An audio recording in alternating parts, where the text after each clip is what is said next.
The first major political showdown ahead of 2027 recorded a 57% voter turnout.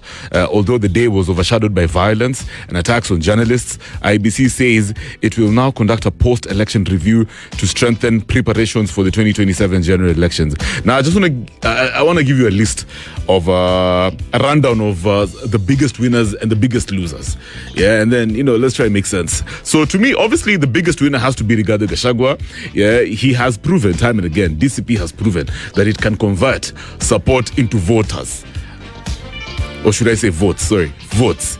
Yeah, because there are many guys who are saying, hey, pana bana, hapa ni kama, DCP haijashikilia ground vizuri. Na. Rigathi Gachagua has just shown you that he's the main man. He is the king over there. Yeah. And then John Ngotho is another big winner. Yeah. He got his first major assignment on point. He delivered a landslide for DCP. This is Rigathi Gachagua's most trusted ally, and he's got a bright future huko Evo Central. You know what I mean? Yeah. So shout outs to this man, very young man, very aggressive. He's an asset for DCP. And then IBC also, I think they're solid. They conducted, or should I say, they delivered a very awesome election. Yeah, successfully conducted the election and quickly declared the results, boosting confidence ahead of 2027 for majority of Kenyans out there. All in all, you get the feeling that this was, even then when they do the review, I think they'll consider this to be a success. A few cases of in fact, I don't even hear of cases of malpractice, right? So IBC, especially as they prepare for the 2027 general election, they need trust from Kenyans. They are headed towards the right direction. Another big winner is Kalonzo Musyoka. Now, Kalonzo Musyoka, I've heard that Rigathi Gachagua has a soft spot for Kalonzo Musyoka as compared to the one and only Matiang'i. You know what I mean? So, in terms of the opposition, getting votes from Central, this is good for Kalonzo. If at all the opposition settle for, let's say, Kalonzo and Sifuna, big news for Kalonzo. You know what I mean? Kalonzo anaenda kuleta Eastern, right? And then Gachagua will definitely deliver for him Central. He's on the right track. Yeah. ODM. Technically, it's also a big win for ODM in the sense that, because I've seen guys talking about now how Ruto does, he should just lenga stories of Central. Yeah. Focus on ODM. Yeah. ODM over there, wamecommit, walishatoa.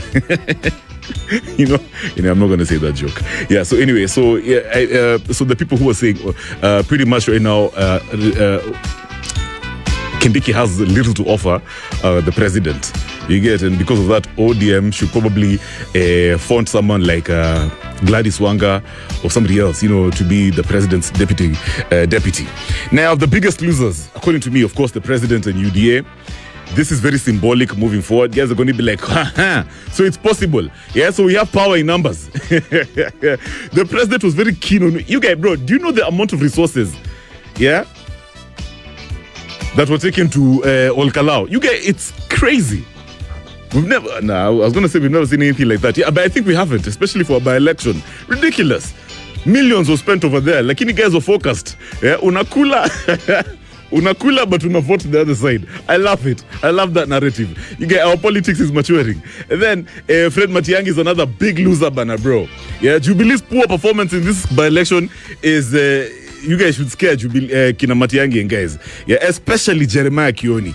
So I've heard that Jeremiah Kioni is the guy who really pushed Jubilee to fielding its own candidate over there. And the guy for Jubilee, apparently he got about 198 votes. So that's what's the point? You're making Matiang'i look very bad. Hannah points, for bargaining in terms of him being endorsed as the flag bearer for the opposition. Yeah, Jubilee's popularity is looking bad in Central. I don't even think they're going to get a seat, man. You get? Sour. Guys, what are your highlights? What do you think this win means for DCP and of course UDA moving forward? Yeah, talk to me on that hashtag After Hours on Spice. The third headline, when we come back, 7 Americans quarantined in Kenya after the United States blocked its citizens currently in the DRC from flying back home over Ebola. We'll get into that one.